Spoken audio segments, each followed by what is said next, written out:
Donc, on avait ce grand devoir-là de venir rendre hommage à Souka. Bien que aux Anguilles sont souhaités que comment il peut évoluer de gauche à droite, mais racine naïe, Mutolo naïe, ça y a Gora. Donc, Yangwana, c'est grand na biso, tout ça là, que tu rends hommage à Souka. Mama, if Ipa.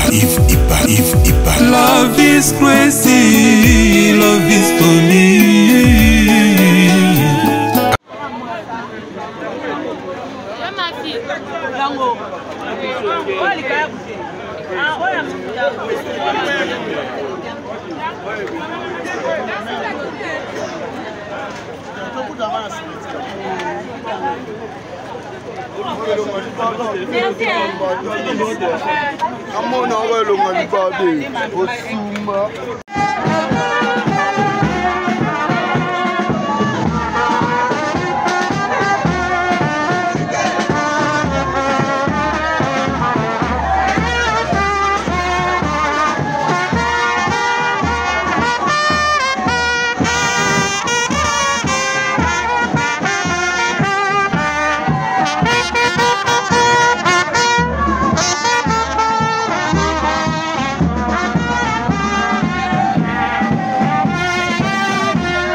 matanga ya artiste comédien na biso star na biso Likayabo autotika biso un monano pour na libota.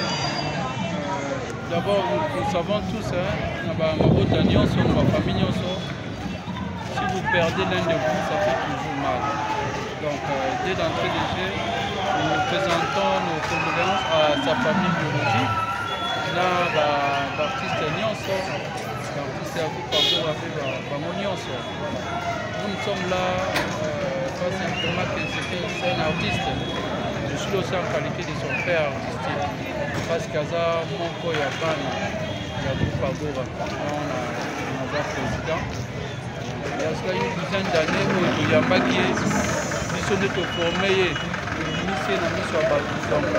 on avait ce grand devoir-là de venir rendre hommage à Yasuka. Bien que nous avons souhaité que comment il peut évoluer de gauche à droite, mais racine naye, mutolo naye, eza ya gora. Donc yango wana sengrai na biso tozala pe to rendre hommage à Yasuka. Nous étions hier na paix, comment il va faire le Yasuka pour gora bazali. Makola, Lorette, Kwanisa, papa Henri aza na poto, Basamine aza na poto, Gilana aza na Afrique du Sud, Ega aza na Afrique de l'Ouest. Bango nyonso tozopartage peine wana na famille. Donc hier nous étions na bien monté, nous avons rencontré aussi la famille. Et balobaka bakundaka ebembe mutu moko te. Nous sommes aussi le groupe Agora. ata moke na biso donc on a fait l'obligation ça va faire poser acte na biso moi geste na biso de cœur donc vous avez pas million mais c'est significatif pour montrer vraiment que on portait c'était un frère c'était un enfant pour moi donc voilà un peu de quoi je profite également pour remercier l'artiste agro Nyons Papa Gokoa, Lassa, Joma, Mondongo, Wanissa, Cynthia, Navigator, Bamonios, la grande famille Agora. Mais il y a des groupes qui ont pensé même à Soué, même la carte de compassion, entre autres, Bellevue TV. Bellevue TV, merci beaucoup Bellevue TV. Merci Omar Kaboumou, merci Mimi. Il est même en route pour nous rejoindre ici. Donc, merci à vous, Nyonso, de combattre, même la Soué, même la Nyonso, à Matanga où il peut la vision, le père de l'artiste en Kolalika. Pour nous, ce n'est pas seulement renommé. Là où il y a un artiste, aucun approché, nous sommes là. Même effet, même pour encadrer. Par contre, on descend au fin fort dans le groupe de Amitié pour former les artistes, pour les encadrer. Pour organiser des ateliers, nous avons ce devoir d'être là, j'ai vu aussi, merci à l'honorable Yabanza, député provincial il y a Matete, il y a aussi Matete, tant qu'il y a moi administrer moi la Matete, il est venu, il était avec nous ici à la morgue pour rendre le dernier hommage.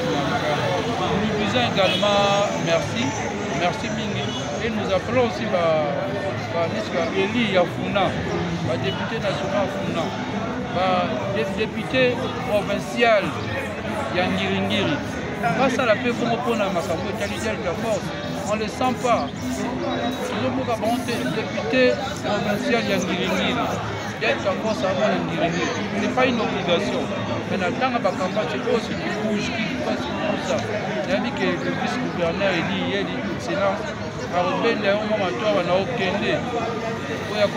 Lui aussi également, parce que Quinois. Et nous profitons aussi pour demander à son excellent le gouverneur Daniel Bumba. Je sais que vous avez nous avons un ensemble. Puis le problème n'a problème. Mais vous avez posé une assurance que au Colomba. Lobby et pour les Kinshasa n'a plus nous vous soutenons, nous Daniel Bumba, mais nous appelons Moko, Delta Force, dans la morgue, mardi, veuillez montrer mercredi enterrement. J'espère de votre part, vous allez payer madame. Merci à la première dame. Maman, la distinguée première dame, maman Denise, on a GSTP. Mais ville peut aux ala bien. Voilà, vous voyez que le programme, mardi, vous allez montrer dans la salle de la grâce pour la Delta Force. Mercredi, 8h30, exposition, on a levé après. Voilà mon message, je travaille comme ça pour les projets. Merci de partir, ça va être bien. Merci. Pour partager. Matsuengele.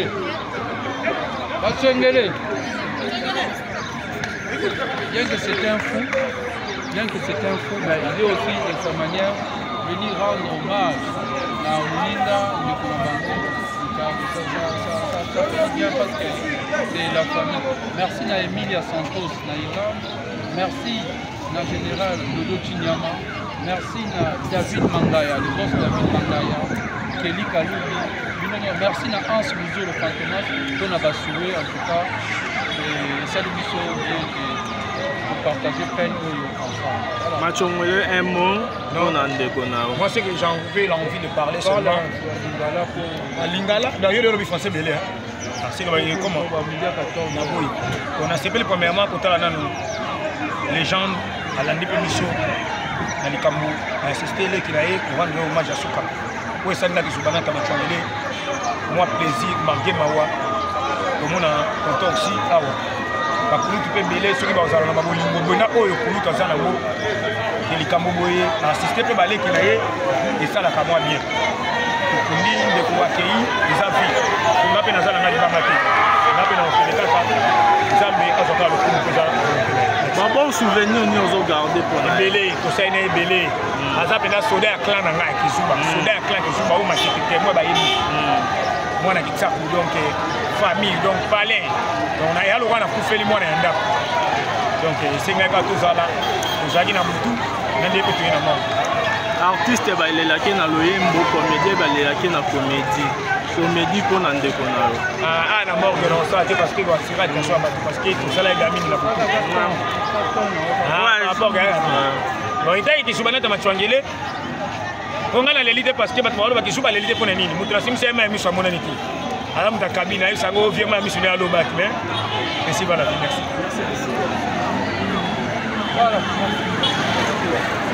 Shalom bana Ozana kombo na nga Sir Gladys na ekopesa témoignage na nga na oyo nzambe ya Ozana asalelinga bandeko na nga na bande koteka na wenze biloko na nga e bande koteka mate lorsque baninga baza peni na nga bazoteka kasi nga na banda koteka te bandeko na nga na moni yango oyo eza malchance na ke kolukela ngo délivrance na kene kotambola pa ya basala nzambe na ke pa ya ba prophète ba pasteur bandeko babande kosenga nga ka se bambongo kasi na sila ki kozwa délivrance te lorsque na ekokutana na prophète Moïse alekisinga na délivrance bandeko na nga alobi mama lakisaka mbongo oyo tekelaka papa abondelaki kaka pona mbongo wana bandeko lolingi na nga ekoteka échangeaki na ke kosomba biloko na nga pour la première jour na sombi biloko na ye nango na teki na wenze balobi mwana mwasi oyo alsimbikisi na yebisi bango na simbikisi te kasi na leki kokutana kaka na nzambe ya solo nzambe ya Ozana esili wana te bandeko na nga nazalaki mwasi ya mikakatano mpona koluka bavisa partout nake na Allemagne nake na France nasilaki kozwa bavisa te na bandeko kozwa kaka toujours barefi kasi papa ntango alekiselinga ngo délivrance yayebisinga mama kende kokotisa passeport na yo na ambassade otala soki nzambe akorépondre yo te bandeko nakie kokotisa passeport na nga na ye na moni nazwi visa nzambe ya lola azwa lokumu akumisama na longwe na mboka oyo nazalaki na koti na kati na mboka oyo esika naza yango na ye kokumisa mone na nzambe na kati ya Ozana bokozwa ba délivrance na bino du jour au jour merci beaucoup. Shalom, ngai Mama Vitali na Paris na lignaki na partager na bino témoignage na ngai concernant musala na banda kosala esika moko boye banda ko correspondre na ba étude na ngate mais nazalaki na choix te et na banda ko mona que nazalaki na blocage pour na banda ko postuler ba esika ebele mais banda ko pesa kaka ba refus na ba refus tant na kutani na prophète Moïse na leki na délivrance makamonanga e fongwami na moni penza loboko nzambe esali lelo nazolo ba boye na koma responsable donc nalingaki na remercier nzambe moko na remercier prophète Moïse pe ministère nyonso ya Ozana pour na enseignement na suivi bapesa biso chaque jour na lobaki déjà ba oyo bazoko luka délivrance il faut bolongola ba posa ya biloko nyonso tu ya mokili botia kaka nzambe liboso bokomona bokoumela te makamuna bino kofungwama pe na lobi lisusu ba oyo batambola partout koluka ba délivrance oyo esimba te awa ezali terminus nazozela bino nyonso tu na moto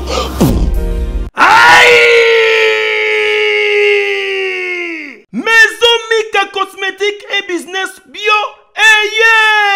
eyeli bino ba produit ya solo pona ko traiter ba nzoto na bino surtout pona ba oyo bazalaka mabumu minene tala eloko oyo kosala ke libumu ekota ekoma mukelekete yango oyo jus de graissement yango nde ezali kosala ke pona ba papa ba melaka masanga na kimia nyonso libumu ya munene te ongai na bota moya kokanga lisu libumu ezalaka te otikala lingundu libumu munene tala jus oya dégraissement soki omeli yango libumu plat neti kuto bota te ebongo kote ya bapapa boyebake mpona bokolongondo bwa bukundu bwa nzoto bwa yo yebake bazali na kisi ya force eye mukolo nzoto yango nde kisi ya solo mukolo nzoto aye yango nde ezali kosunga nzoto ya bapapa po te libala ezala elengi pe supu na niveau ya 2 fois te ezali kotraite maladi lokola impuissance sexuelle, éjaculation précoce, hémorroïde. Oza mobimba awa na mukolo nzoto ezongisi nzoto na yo mobimba na force ya 2 fois te. Okanisi mama Mika suki wana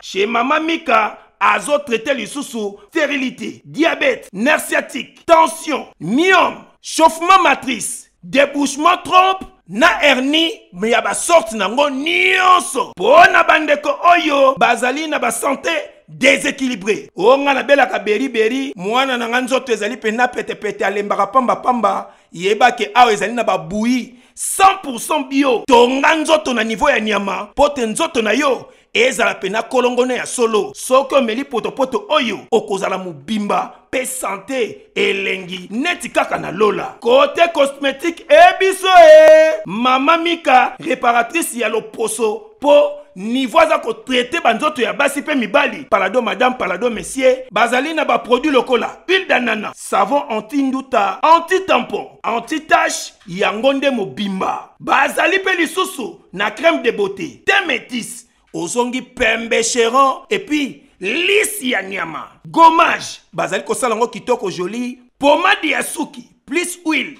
pommade Vimbovi pona ba papa oyo bazalaka Dimitri kuna na bayendisa bango bakobonga kitoko po azonga penza mobimba lokola mobali ya solo bazali pe na crème réparatrice anti-vergeture pona basi nyonso bazali na ba problème na banzoto ekosunga bango makasi. Kasi tuna ngai nini bakisio nyonso ezali ko traiter batu ezali sans hydroquinone akutu ata mukelekete ya hydroquinone ezate pe ezalaka te. Soki olingo benga Maison Mika cosmétique et business bio okoki kozwa bango na avenue Pozo numéro A17 quartier Matonge na commune na Kalamu référence cabine ya courant. Topo koko benga bango na numéro ya téléphone oyo plus 243 89 98 27 674. Tala bako sabinote Maison Mika cosmétique et business bio awa 100% bio pe sans hydroquinone na ba produit na bango nyonso c'est naturel. José Baila na jo solaka na bana na ngai bana bado tinde ngai biloko na zasi biloko jo komate baza na mboka nini baza na France mususu aza na Belgique ekomaka te me bazali kuyiba na yembi na lobi na France na minute oyo agence ya sir eza moko na France lokola bango baza na France agence na France eza na Rennes précisément na Rennes JB Service Otelelo économie internationale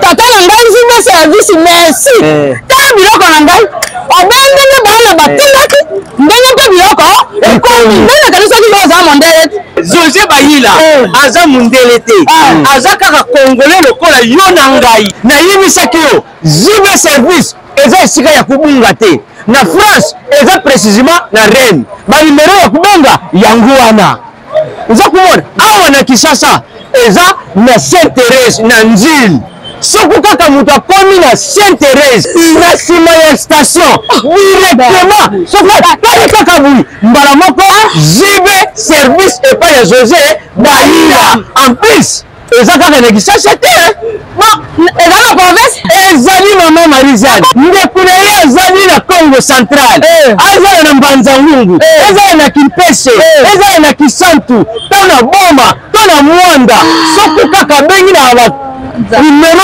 ezali awa bakokutela ye biloko kuna même na Lubumbashi JB Service bozala na agence moko ya si ebowakasi soki kaka na ngambo braza na tala baza continua JB Service ezali ezali soki wane te angolais ezali te nanga angolais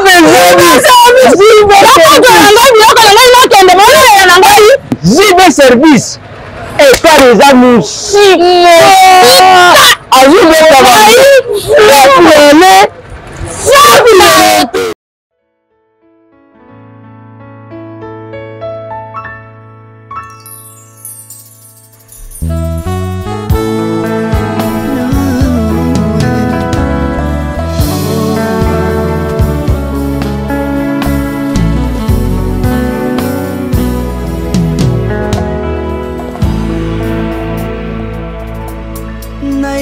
na yo papa nanga monisanga loboko na yo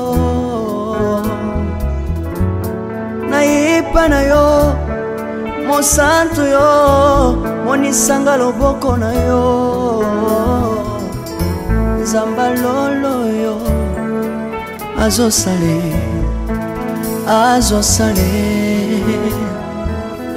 nzamba lolo azosale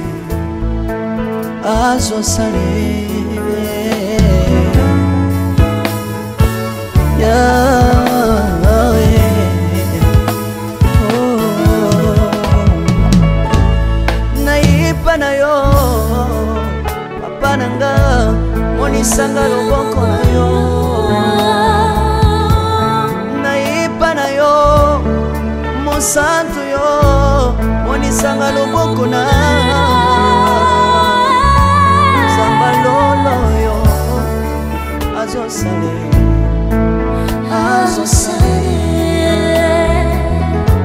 zambaka basangolue azosale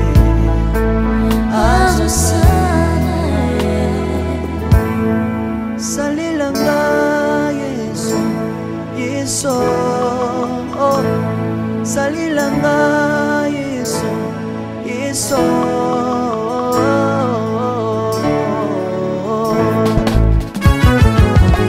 Alléluia. Yesu azana bomwe. Kombama na yo Jésus. Kombama. Chilobo. Yesu na lingina tachola Yesu. Papa na lingina témoigner sambalo na ye. Napena tato na bonsambe na yo iswa bato. Yoka bosenga na nga zambaka basaye. Yoka shije na nga ye sambalo na ye.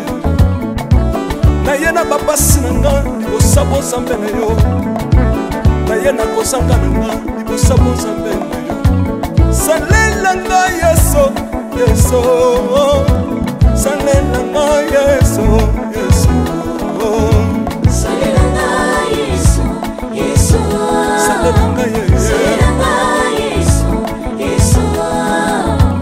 Undela nga yeso yeso. Undela nga yeso yeso. Undela nga yeso yeso. Undela nga yo. Undela nga yeso yeso. Longisa nga yeso yeso. Longisa nga yeso yeso. Longisa nga yeso yeso. Longisa nga yo. Longisa nga yeso yeso. Nale bibia bisenga senga nsanga lona. Nale bibia pesanga kabela nga bisenga senga. Yesu moko nini ye bato bakolia pe na sima na ngai. Yesu moko nini ye bato bakolata pe na sima na ngai. Yesu moko nini ye bato bakovanda pe na sima na ngai. Nale bibia bisenga senga nsanga lona ye. Lokota ngai yeso yeso. Lokota ngai yeso yeso. Lokota ngai Jésus kotika ngai te. Lokota ngai yo yo. Tombola ngai yeso yeso. Tombola ngai yeso yeso. Tombola ngai yeso yeso. Tombola ngai yo yo.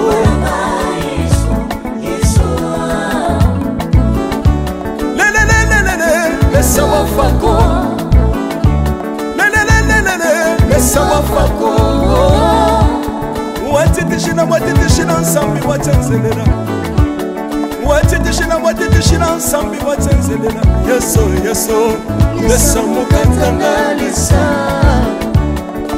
lesa mukatanga lesa mukatanga ye lesa mukatanga lesa aleluya chilo soki nazoyemba opekisanga te oyebi te bisika nzambe alokotanga soki nakoma kosambela opekisanga te oyebi te bisika nzambe azwanga soki nakoma kobinabina opekisanga te oyebi te makambo nzambe asalelanga nzambe nazobinela aza nzambe bosolo oyo naza koyembela yendezanga libela nzambe nazoyembela aza nzambe bosolo oyo naza koteya yendezanga libela lelelelelele nalingi mobala oyo nalingi mobala oyo yesu aza nzambe ayoki bosenga na nga nzambe akabasa ye ayoki suje na ngai ye nzambe alonda ye nazalaka lokater apesinga lopango natambolaka makolo lelo nakomi na motuka ngai oyoyo nazalaka kobala te lelo apesinga libala apambolinga yeso apambolinga yeso yesu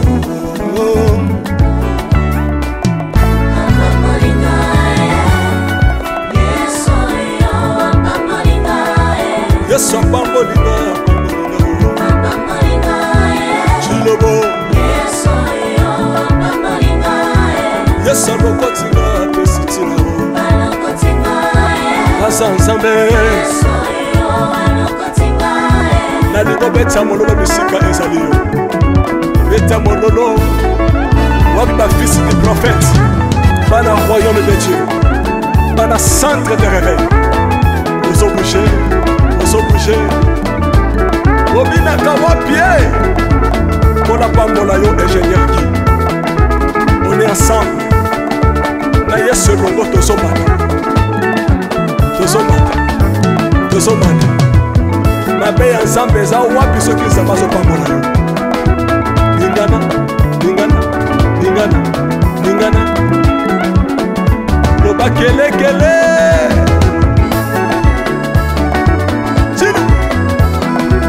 sala ngombe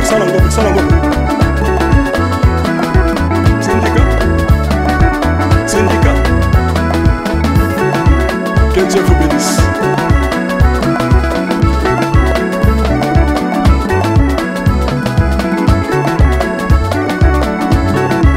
Samba pambola bino